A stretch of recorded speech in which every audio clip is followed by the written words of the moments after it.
Well, Erin, it's nice to have you in supervision this semester. Mm-hmm. So we had our group supervision last week, and one of the conversations we had was about another one of our members' sexual identities, their client, or their sexual preferences and that sort of thing. And in the meeting, you said that you like to be referred to as mixture. Mm-hmm. And so I'm not familiar with the term, and I'm certainly not familiar with what that means for you. Mm-hmm. And I do want to provide the best supervision I possibly can. And so I was wondering if you could help me to understand what that word means and share anything else that you think that would be important for me to know to be able to provide quality supervision for you. Okay, well, I like to be referred to as mixture instead of like ma'am or sir because I identify as genderqueer. That's my gender identity, not sexual identity. Like sexual orientation is an entirely different thing than that. Okay? So that's an important thing to know. Can you help me to understand all that from your perspective? Okay, so I'm going to make some assumptions here. I'm going to assume that you identify as a man Okay? and that you identify as a straight man. Okay? Those are two separate words. All right? So let's say that you were a transgender man, you would still identify as straight if that was like your sexual orientation. Okay? But those two things are like picture a Venn diagram, those are in two entirely different circles. Okay. And so how am I going to be able to provide the best supervision for you? What sort of things could come up in terms of sexuality, sexual identification, gender identification that would or would not hinder our supervision relationship? Well, one of the things I have some trouble with is I know that you're a very formal person, you like to refer to people as ma'am and sir, and I don't really care for that at all, but Okay. like the reason I gave you the word mixture is because you seem to need to have something to say, Okay? and so that's fine. Okay? But like being my gender identity, it's kind of like a mishmash of femaleness and maleness, so like calling me a young lady or something like that isn't entirely accurate. Okay? So I don't really care for that. All right? It's a lot of like words and things that don't quite apply. Okay? So when I misspeak, how are you going to experience that? Well, we like the people in the trans community call that misgendering, Okay? and it's kind of like a gross feeling in the pit of your stomach when somebody just refers to you in a way that's entirely off. Like if you were at the store and somebody called you ma'am, and you're clearly not a ma'am, how do you think that would make you feel? I could be polite about it, and I would, I'm not going to hold on to it too long, but I wouldn't feel comfortable about it. And one of the things that, one of my own personal experiences that I'd like to share with you with that is, as I was growing up, my voice never really changed a great deal. And so as I got to be a teenager and I would answer the phone, the person on the other end, if it was a business call or something like that, they would say ma'am, that sort of thing. And so I have had the experience of being misidentified, and over the phone, not so much face to face, but over the phone that certainly has happened, and from time to time it still does happen. So I had that personal experience in my life of being misidentified, and it kind of just hits me in the face. I don't know if that's how you experience it or not, but that's how I often experience it. Yeah, I think it's very frustrating, especially because like I know that I look like a girl. I know that. And because of the way that humans work, we don't really understand people being not in one of two boxes. So I understand that a lot of times people are going to call me ma'am and miss. Right. But the thing that's important for me with you is because you're a person that I'm going to have to talk to a lot because you're my supervisor. So that tells me that I need to tell you this early on so that you don't misgender me this entire semester, and so we both don't have a bad relationship. Absolutely. If it was like the checkout person at Walmart, I'm not going to correct that person because I'm probably never going to see them again. Right. But because you're a person who figures in an important place in my life, I have to tell you that so that we have a good supervisor-supervisee relationship. So I'm also hearing you say that having this conversation and our first individual supervision session was a really good decision. Mm-hmm. Okay. Yeah. All right. So how are you going to handle this with your peers? Or have you had to explain to your peers in classes or things like that? Have you had, and the people we have on our block right now, have you had any classes with them? Or do you know them fairly well? Well, I'm out to some people at school. I find that it comes up in classes. It came up a lot in human sexuality because gender identity kind of figures in there. We talk a lot about trans issues. But I really take coming out to people as a case-by-case basis. Okay. So I have the chance to explain to them. Like, I've had a supervisor that asked me to explain all this stuff in block, and it was very awkward for me because it came up a lot in block, and the person would basically turn to me and expect me to explain that kind of stuff, like I'm some kind of expert, just because this is the life that I'm living. Exactly.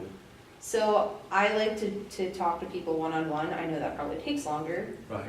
but it helps me feel more comfortable. Okay. So, number one, I'll make a commitment to you that I will never put you on the spot like that, because I appreciate you being honest and open about what it is that you would like to get out of your supervision and out of your block experience. Let's say you have someone in our block that you haven't self-disclosed to, and they are misgendering you or they're misidentifying you. How are you going to work with that individual, or what type of effect and experience are you going to be able to have with that individual? I think I would take the time to like take them aside and talk to them about my identity and the way that I like to be referred to, rather than like shouting across the table and block, because that doesn't really accomplish anything except embarrassing that person. Right. And I try not to embarrass people because a lot of people don't know about non-binary identities. Right. We grow up learning that people are boys or girls, and then you get out into the wide world and that isn't always true. And so I don't really want to embarrass somebody. I don't think that's productive, and I think it causes some resentment, and I don't like to do that. True, true. You bring up an interesting point because, as you know, this is my first year at Forest. And so, as I'm sure you're aware, we're videotaping. And, my mentor is going to see this and could possibly have been your professor or will be your professor. How comfortable are you with that? Because I didn't discuss that with you before we turned on the video. Well, I think that it's going to come out one way or another. Okay. So it's kind of an inevitable. I don't make any effort to not present the way I do. Okay. And I like to let myself be a teachable moment. So if somebody has questions about gender identity, I like to just be willing to answer them. So being on video, it's kind of awkward, but I can deal with that. Okay. In the Springfield area, I've kind of just let myself be a resource for the trans community. Okay. So I'm okay with being a resource for your professor or the other students in the class. Okay. So let's talk for a moment about client interaction. You've already had several rotations with other supervisors. Have you had any positive or negative experiences in terms of misidentification or transgender issues or sexual identity issues or birth gender issues with a client that's really caused you problems with being able to provide good services to them? Well, I've never disclosed my gender identity to a client, at least not at Money. All right. I did not feel comfortable with that, especially when I couldn't really gauge what people's reaction would be. So I kind of just let people call me whatever. I've had people call me sir and ma'am. Okay. I don't correct them either way. Okay. Because I feel like being the therapist, I'm a blank slate.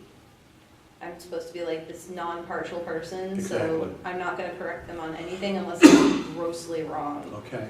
And so sir and ma'am can work for me. I don't mind when it's a client. All right. I've worked with clients that were deeply religious, so I didn't talk at all about my identity at all with them. And I've had clients who were I've had a lesbian couple who was very dissatisfied with their previous service and they wanted an LGBT therapist. Okay. So in that context, I was comfortable identifying my sexual orientation. All So right. I identify as bisexual. But I wouldn't necessarily disclose that information in all contexts, just like the ones where my client would feel safer knowing that information. Okay. I can relate to that as well because, I'm a person of faith, and there have been times when I'm much more comfortable when I have someone across from me who has self-disclosed about their faith issues and their faith traditions, to be able to say, I'm a person of faith too. Mhm. So I can see how both of those situations can really work under certain circumstances. And what I'm hearing from you is that you seem to have the wisdom and the self-insight to know when it would be a good idea and when it might or might not be a good idea. Mhm. And I'm not necessarily saying that any person of faith would be like cruel to me or Right. decide that I would be a good fit for them, because I'm also a person of faith. Right. And so I've used the knowledge that I gained in my childhood as, I can use that to do faith-based interventions. And I can use my experience as an LGBT person to do interventions that would be appropriate for that population. Okay. So what sort of problems, issues do you feel that might arise, maybe that you've experienced in other supervision blocks, that we can avoid with our relationship? Well, definitely not asking me to explain things in block necessarily without asking me ahead of time. Okay. If you ask me ahead of time, I'm fine. I've done presentations on gender in block. It's just I like to know ahead of time, because just like anyone else, I don't really want to explain a core part of my identity at the drop of a hat. Like, Okay. you wouldn't expect to have to explain that you're a man just because somebody asked you. Very true. So I shouldn't expect to talk about the way that I am as a person just because somebody demanded to know. Okay. I like things to be on my terms. Okay. And that's would be easy to do. As we look at your videos, as we begin to watch your tape sessions and that sort of thing, are you going to be uncomfortable as we begin to process your videos, especially in terms of avoiding the sexuality issues that come out, in terms of, being overly indulgent with the client? What I'm really asking is, do you see yourself of avoiding topics related to sex in your sessions? I don't see myself avoiding it, but I do understand that there would be an issue with me being overly identifying with a trans client, and I have had that issue. Okay.